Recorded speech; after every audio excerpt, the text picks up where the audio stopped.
Hi viewers, welcome to our channel. Mudragada Padmanabham గారికి cancer అంటూ వాళ్ళ కూతురు చేసిన ట్వీట్ ఇప్పుడు అది సెన్సేషన్ క్రియేట్ చేస్తుంది. అలాగే చాలా ట్వీట్ అయితే చేసింది. తన ఫాదర్‌కి ఏ విధంగా ఉందో తెలీదు. తన అన్నయ్య గిరి అసలు రానివ్వట్లేదు. ఇప్పటివరకు ఎటువంటి అప్డేట్స్ లేవు. తన తండ్రికి ఏమవుతుందో అని బాధతో ఒక ట్వీట్ అయితే చేయడం జరిగింది. ఇప్పుడు ఇది రాజకీయ వర్గాల్లో కూడా చర్చనీయాంశంగా మారిపోయింది. అసలు ఏం జరుగుతుంది ముద్రగడ పద్మనాభం గారి విషయంలో? ఇప్పుడు ఇదే అంశం మీద డిస్కస్ చేయడానికి ప్రజెంట్ మనతో పాటు సీనియర్ జర్నలిస్ట్ అరవింద్ కొల్లి గారు వారిని అడిగి తెలుసుకునే ప్రయత్నం అయితే చేద్దాం. సార్ నమస్కారం సార్. సార్ ముద్రగడ పద్మనాభం గారి కూతురు క్రాంతి ఆమె జనసేన పార్టీలో కూడా చేరారు, మనకు తెలిసిందే. ఇప్పుడు ఆమె చేసిన ట్వీట్ కూడా చాలా వైరల్ అయిపోతుంది. అంటే తన ఫాదర్‌కి క్యాన్సరు, అసలు వాళ్ళ అన్నయ్య గిరి తనని ఫాదర్ దగ్గర కూడా పోనివ్వట్లేదు, అసలు డెలిబరేట్‌గా అసలు ట్రీట్మెంట్ కూడా ఇప్పించట్లేదంటూ ఆవేదనతో ఆ ట్వీట్ వైరల్ అవుతుంది. సో దీన్ని చూసి మనం ఏ విధంగా చూడొచ్చు? ముద్రగడ్డ పద్మనాభం అలియాస్ ముద్రగడ్డ పద్మనాభరెడ్డి, ఆయన పేరు మార్చుకున్నారు కాబట్టి ఆయన పేరు వాడదాం. ఆయన కుటుంబంలో ఒక వివాదం ఉంది. ఆయన రాజకీయపరమైనటువంటి వ్యాఖ్యల్ని కానీ రాజకీయ అనుబంధాన్ని కానీ ప్రశ్నిస్తూ ఆయన కుమార్తె బయటకు వచ్చారు. కుటుంబం నుంచి దాదాపు డిటాచ్ అయినటువంటి పరిస్థితే ఉంది. ఆ అమ్మాయి ఒక ట్వీట్ చేస్తునే వరకు ముద్రగడ్డ పద్మనాభం రెడ్డి గారు ఆయన ఆరోగ్యం బాగాలేదని, ముఖ్యంగా క్యాన్సర్తో సఫర్ అవుతున్నారని చాలామందికి తెలియదు, నాకు తెలియదు. అయితే ఈ అంశంలో ఒక కీలకమైన ఇది చూడాలి. ఆవిడ ట్వీట్ చేస్తే దాన్ని పదుల సంఖ్యలో వందల సంఖ్యలో దాన్ని రీట్వీట్ చేశారు. దాని మీద వేల సంఖ్యలో కామెంట్స్ ఉన్నాయి. ఇవన్నీ కనుక పరిశీలిస్తే వీటిని కేటగరైజ్ చేస్తే ముద్రగడ పద్మనాభ అలియాస్ ముద్రగడ పద్మనాభరెడ్డి గారి ఆరోగ్య పరిస్థితి తెలిసి చాలామంది బాధపడుతున్నారు, నాతో సహా. ఆయన ఏంటి అంటే రాజకీయ విభేదాలు, రాజకీయ భేదాభిప్రాయాలు ఉన్నా కానీ ముద్రగడ పద్మనాభ గారిది ఇతరులు అందరూ అభినందించేటటువంటి, అందరూ ఆయన పట్ల ఆయన నిజాయితీని అభినందించేటటువంటి రాజకీయ చరిత్ర కానీ, రాజకీయ వారసత్వం కానీ, రాజకీయ ఐడియాలజీ కానీ ఉన్న మనిషి ఆయన. ఆచరణలోకి వచ్చేసరికి ఆయనకున్నటువంటి అనుబంధాలు, రాజకీయ అనుబంధాలు, వాటితోటి ఇతర పార్టీలను కానీ ఇతర నాయకులను కానీ విమర్శించే క్రమంలో కూడా గౌరవంగా చక్కగా అండి అని సంబోధిస్తూ, ఆయన లేఖ రాస్తే నీకు లేఖ రాస్తే ఆదిత్య గారండి, మీ అభిప్రాయాలతో విభేదిస్తున్నానండి, దీన్ని మీరు గమనించాలండి, ఇట్లా ఉంటుంది ఆయన లేఖలో. అంటే పూర్తిగా గోదావరి జిల్లాల గౌరవం గురించి ఏదైతే చెప్తారో, మర్యాదల గురించి చెప్తారో, ఆ రకమైనటువంటి అభిప్రాయం ఆయనకు ఉంటుంది. కానీ ఆ క్రమంలోనే ఆయన వైఎస్ కుటుంబానికి లాయలు అనేటటువంటి వాదన బాగా విస్తృతంగా ప్రచారంలో ఉంది. వీటన్నింటినీ పక్కన పెడదాం.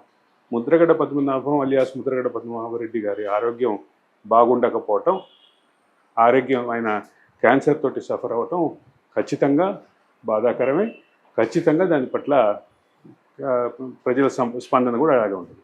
ఆ వస్తున్నటువంటి వాటిలో రిప్లేస్ని కనుక చూస్తే ఖచ్చితంగా ఒక గణనీయమైన సంఖ్యలో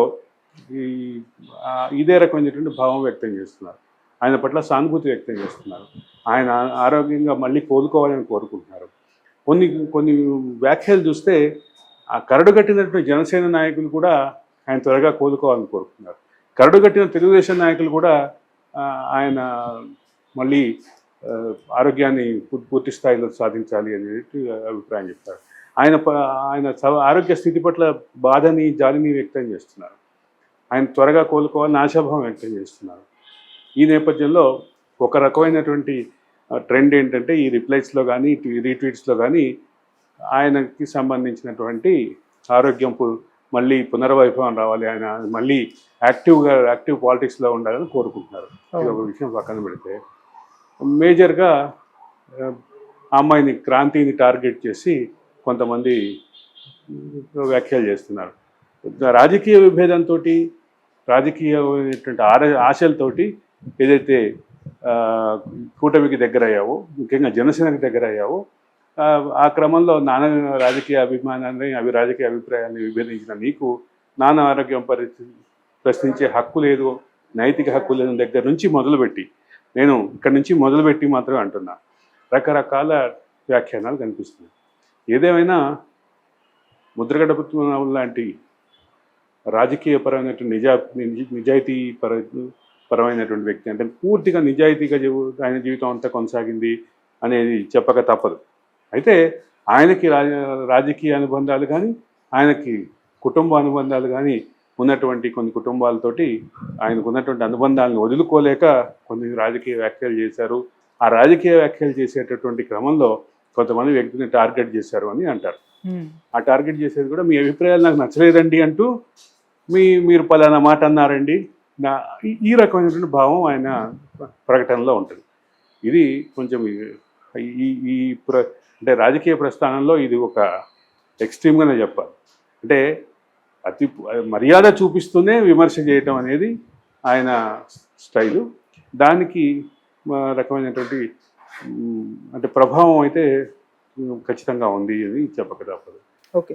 సో ఇప్పుడైతే ఆమె ట్వీట్ వాళ్ళ అన్నయ్యని టార్గెట్ చేసి పెట్టినట్టుగా కూడా కనిపిస్తుంది. కంప్లీట్ గా అసలు నన్ను రానివ్వట్లేదు, ఇలా చేస్తున్నాడు. ఒకటైతే ఫస్ట్ పాయింట్ చెప్తా, ఆవిడ పెట్టినటువంటి ట్వీట్ ద్వారా ముద్రగడ్డ పద్మనాభం అనారోగ్య పరిస్థితిలో ఉన్నారు, ఆయన క్యాన్సర్ని ఎదుర్కొంటున్నారు అనే విషయం ప్రపంచానికి తెలిసింది. తెలిసిన విషయం అంతటితో ఆగకుండా మరికొన్ని అంశాలు కూడా క్లారిటీ వచ్చింది.